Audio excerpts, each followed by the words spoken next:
In the slow us to you don't want me less in one eye. It's in the low is in green. I know please. Why only one? Why only one? Why only one? Why only one? Why only one? Why only one? Hallelujah. That's what I did now. Well, that's some point, Joe. You know, I never tell you why anything consider Nnamdi Kanu go. Well, now I don't bring out there for you. Because Nnamdi can even die in the court of law, they don't know. In the prison. Over how many years now, they don't even release and the court of Supreme Court then say make Nnamdi Kanu go. Well, the government not agree. Now I'll go here watching this lawyer talk about what is going on. It's a legislative arena. Why it's like when I go to school, they don't teach me pronunciation. Well, like, the thing is not something you pony pa. How do Biafra? Let them even release him. Let them kill the Biafra. Forget the Biafra, no problem.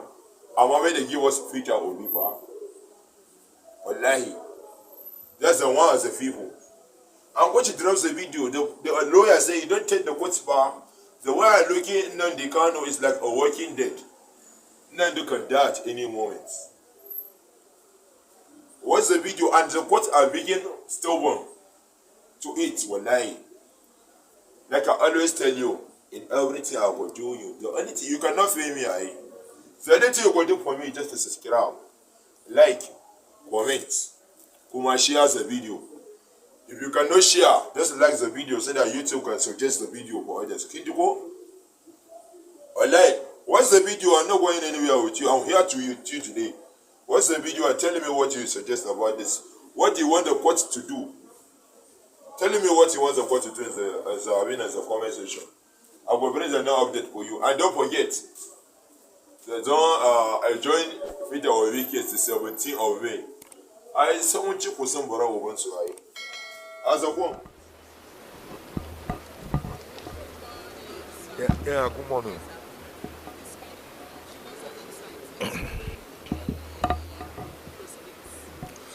Yeah, today's proceedings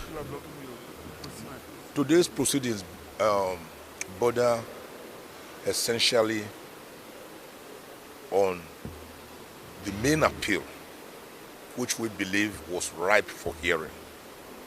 When this case came up on the 27th of April, Thursday, 27th of April, the Supreme Court ordered the federal government to file their brief of argument as appellant within 6 days. They had asked for 5 days, but the Supreme Court was gracious enough to give them 6 days. They did not file that brief until Tuesday. Even when they filed it on Tuesday, I discovered that the brief was 53 pages, more than the threshold of the 40 pages allowed by the Supreme Court. I'm not the kind of lawyer to embarrass opponents. So I told the Supreme Court, I told Ghazali SAN from the Federal Ministry of Justice and his junior, I called them and then also wrote to them that the practice and convention at the Supreme Court is that a brief should not exceed 40 pages. So they had to file another one on Wednesday, which they served us late on Thursday. We had only the weekend to prepare our own respondents brief, which we duly filed on Tuesday in the morning and served them. So from all intents and purposes, the appeal was ripe for hearing. But today, the federal government came and said they wanted to file a reply brief.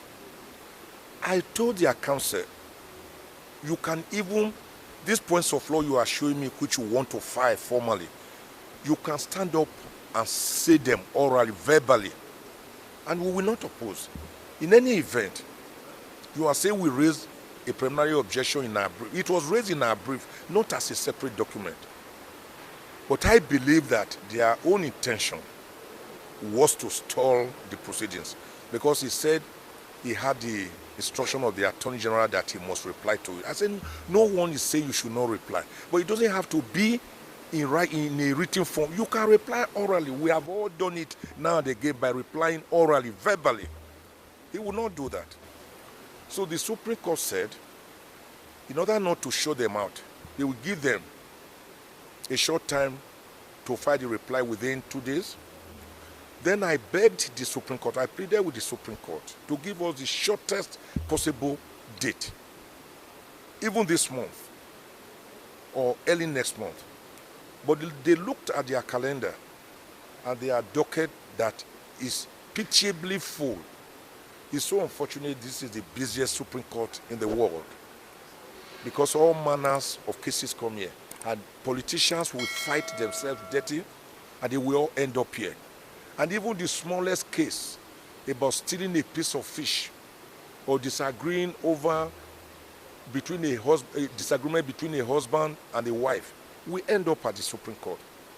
That is why I've crusaded again and again over the years that we should have hierarchy of courts within states, so that each state of the federation should have its own hierarchy of courts, from magistrate or customary court to high court to court of appeal to Supreme Court. This is how it happens in the United States of America, from where we borrow our presidentialism. But here, the smallest case will go from the smallest village and end up at the Supreme Court. And all the politicians will fight dirty, will quarrel, will not put their hearts together. All of them will come here. So when the Supreme Court is beginning to have like 19 cases in one day, like a magistrate court, then you know there's a problem. So they looked at their dockets and discovered that the next available date is after the vacation, which will be 14th of September. Having indicated, I pleaded with the Supreme Court to allow any of the two motions which are still existing that we filed. One is motion for bail, and the other one is motion to transfer him from his current DSS gulag. I don't call it detention, it's gulag, to Kuje Correctional Center, which the federal government indicated that they are also opposing. I made it clear to the Supreme Court that my fear is that I do not want Nnamdi Kanu to die in detention. I gave the example of Audu Abubakar, former governor of Kogi State. He was my client. And I continued to warn the prosecution that time to hurry up and carry out this trial. Because if this man dies, then there will be no person to try. And when he eventually died, the first time we go to court, I asked them, can you now go and try a dead person in the grave? You cannot. So, our criminal justice system says, come and stand trial. What does it connote? Come and stand trial means you should be well and healthy enough to stand a trial. It didn't say come and sit down trial, or come and lie down trial, or come and prostrate trial, or come and kneel down trial. It says come and stand trial. So you should be healthy enough to stand. That is what it connotes. So I told the Supreme Court that my worry is that I would not want Nnamdi Kanu to die in DSS Gulag because of their delay. They have been delaying this matter. This trial started since December 2015. They went from 4 counts to 7 counts to 50 counts. Amendment. They did 7 amendments. If you were sure a person had committed a crime, why were you engaging in 7 amendments? And of course, the last 15 counts, I went after their jugular. The Federal High Court struck out 8 of the 15 counts based on a preliminary objection.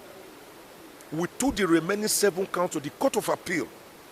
The Court of Appeal, on the 10th of October 2022, struck out the remaining 7 counts and further ordered that Nnamdi Kanu was discharged and that he should never again be detained and he should never again be tried on those offenses for which he was standing trial before his brutal, excruciating, torturous, extraordinary rendition from Kenya on the 27th of June 2021, after he was literally kidnapped and captured on the 19th of June, when he went to Kenya voluntarily as a British citizen and was kept in a decrepit, non-government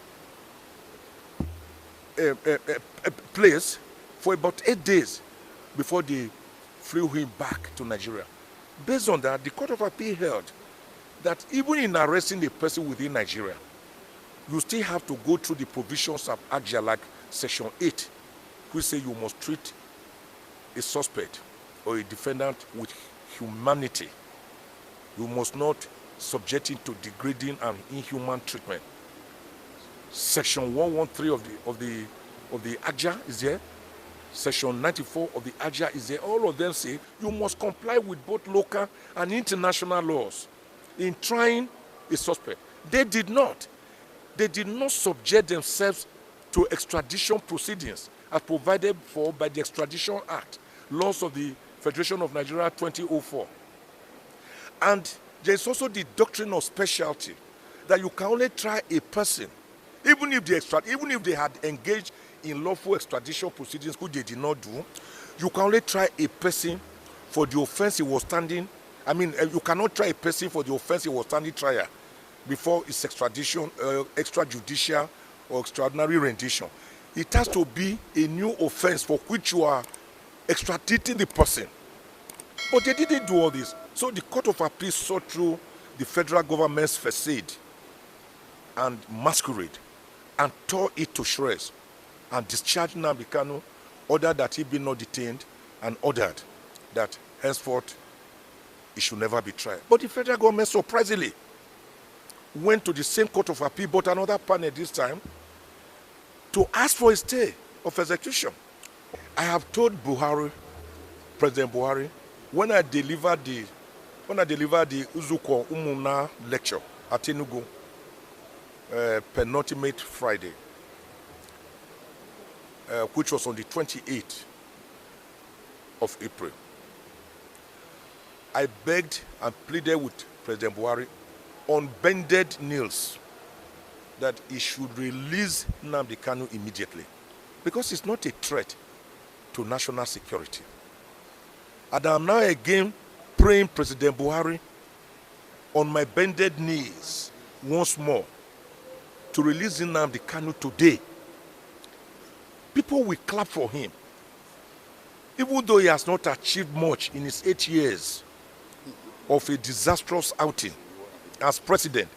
At least history will remember him that he did one good thing, releasing Nnamdi Kanu, showing that the Igbos are not a dot in the Nigerian circle. That of the 374 ethnic groups in Nigeria that speak over 350 languages, according to Professor Onigo Otite, in his demographic survey of Nigeria, that the Igbos actually constitute the cementing, the binding wire, the cementing force, the Aradite that holds the other tribes together. Because in any part of Nigeria, when you go to a community after the indigenous, the next most populated community are the Igbos. So the Igbos, I believe more in Nigeria than any other tribe, any other ethnic group in Nigeria. So what Buhari should do is to release this man. Sure. And then history will remember him for that. If for any reason he does not release him, the next president to even begin to rule at all, to govern a people at all with peace and tranquility, with mutual respect and egalitarianism, with social justice, is first national broadcast, whosoever the president will be. The first national broadcast must incorporate immediate and unconditional release of Nnamdi Kanu. Although there are still election petitions against Tinubu, Shiwaju Bola Tinubu, but the constitutional provision is that a president Buhari's term lapses on 29th of May 2023. That means a president, somebody has to be sworn in. I'm a constitutional lawyer. I know that that's a constitutional provision. So even if the person sworn in is a lame duck president, groggy, dawdly, wobbly, fumbly, I pray not crumbly, at least we will say he's president of Nigeria. The first maiden broadcast that he must have, he must incorporate the immediate and unconditional release of Nnamdi Kanu. And somehow that will give him some traction. And Nigerians will clap for him, saying, oh, you have started on a good note.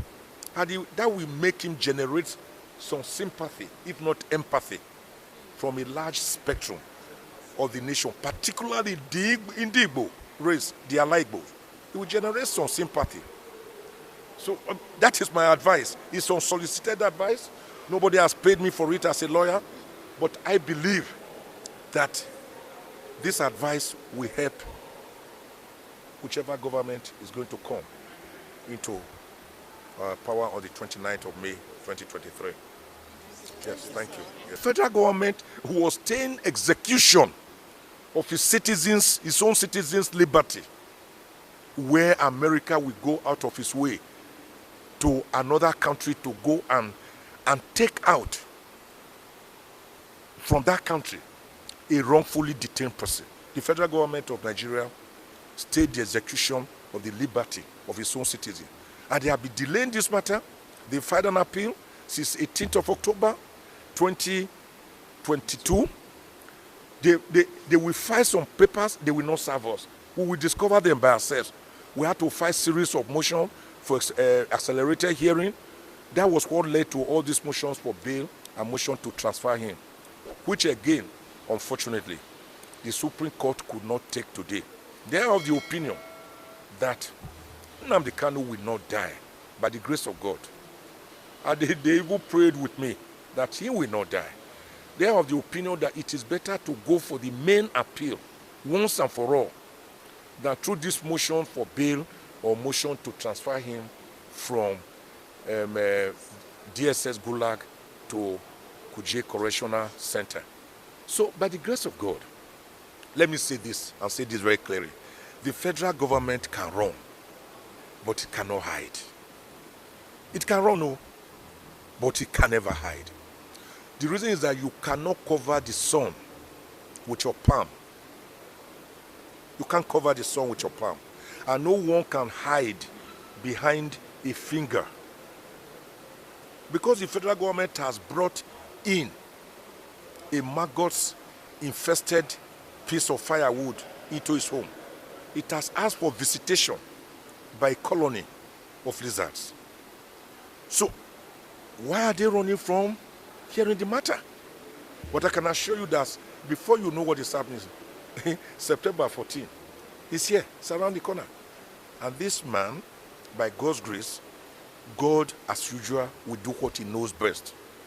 Do justice to all manners of people. God will ensure that Nnamdi Kanu is discharged, acquitted, and released from the jackbootism of the federal government, because he has not committed any crime, and the two lower courts have said he did not commit any crime. And this is what you call concurrent judgment. It is difficult, near impossible, for the Supreme Court to tamper with concurrent judgment of the two lower courts, trial court and court of appeal, except where you show that great miscarriage of justice has happened. And there's none in this case. So Nnamdi Kanu will be free and free. When Moses told Pharaoh, the Egyptian king, let my people go, he will not allow them to go. His ears were deafened. Exodus 8:19. You will see the finger of God where Pharaoh could not get the magicians to conjure the little lice on the head. And the magicians told Pharaoh, look, we have been conjuring everything, blood, frogs, all these things, but these little lice, the smallest, we can't. This shows that God's finger is on this matter, God's finger. Exodus 8:19. So let this man go. They will not allow the Israelites go. What happened? We saw the consequences of a deafened Egyptian king when God parted the Red Sea for the Israelites to pass through, and the Egyptians were pursuing with chariots and charioteers, horses. What happened? God closed it up and drowned all of them. I pray that the federal government should not, because of one citizen, one innocent citizen, whose organization, IPOB, founded in 2012, was a whistle-blowing, beret-wearing, marching on the street organization, never violent group, to bring a bigger problem for them internationally, because it was not until the federal government decided on his house on the 14th, his ancestral home at Afarauku, Ibeku, near Umuahia, Abia State, between 10th and 14th of September 2017, trying to extrajudicially kill and annihilate Nnamdi Kanu, that he fled by the whiskers of his teeth, and 28 innocent Nigerians were brutally and gruesomely and grisly murdered.